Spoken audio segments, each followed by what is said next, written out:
Okay, we're here to talk about Brother by Ania Ahlborn. 4 stars on this one. Before we go any further, this is going to be a minor spoilers review. I'll talk about setup, I'll talk about the vibe, touch on the characters, but we'll barely touch the plot. That's something you're going to want to discover on your own. It's dark. Joe's probably reading. The trigger warnings on this one are definitely real. It is about a backwoods family that does about the worst things people can do. So if you're triggered by pretty much anything, you might want to avoid this book.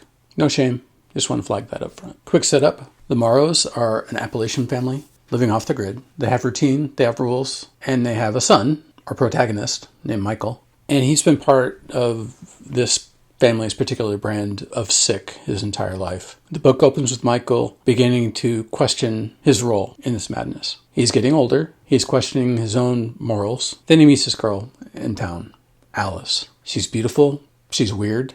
And Michael starts to wonder if maybe he wants something different out of his life than what the Morrows have planned for him. That's the engine of the story.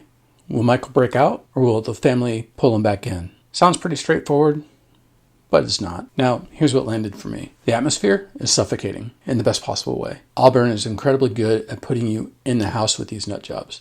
You feel the weight of every floorboard creak. You feel the tension of every meal, every silent stare across the room. There's a pull to this book, like a real physical pull, that keeps you reading. You cannot put it down. Some of that is dread. Some of it's just morbid curiosity. Most of the tension is between the characters. The way every conversation between Michael and his brother, or Michael and his mother, feels like it could turn into violence at any second. This story doesn't go where you expect it to. I had a version of this book in my head when I picked it up, and Brother was not that version.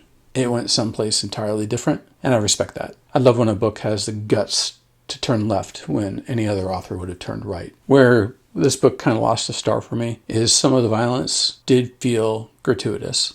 Most of the time it fit the story, and I've got no problem with violence in a story when it drives the story and it fits. But there were a few times where the violence was excessive, even for the characters in the situation. That might have changed a little bit had I known a little bit more backstory for Mama, or a little bit more backstory for Ray, the brother. Had we been given a little bit more of that, I might have believed it. But as is, there were just a couple of places where the violence was just too excessive. Enough to keep it from being a 5. But this was a good book, and it was fucked up. So who's this book actually for? I'd say if you're into horror, and you understand that sometimes really bad things have to happen to drive the story, you could enjoy this book.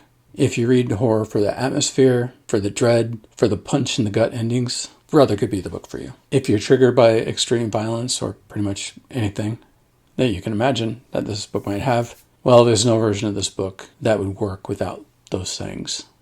So this book might not be for you. So 4 stars, easy. It's dark, it's brutal, and it didn't go where I expected it to go.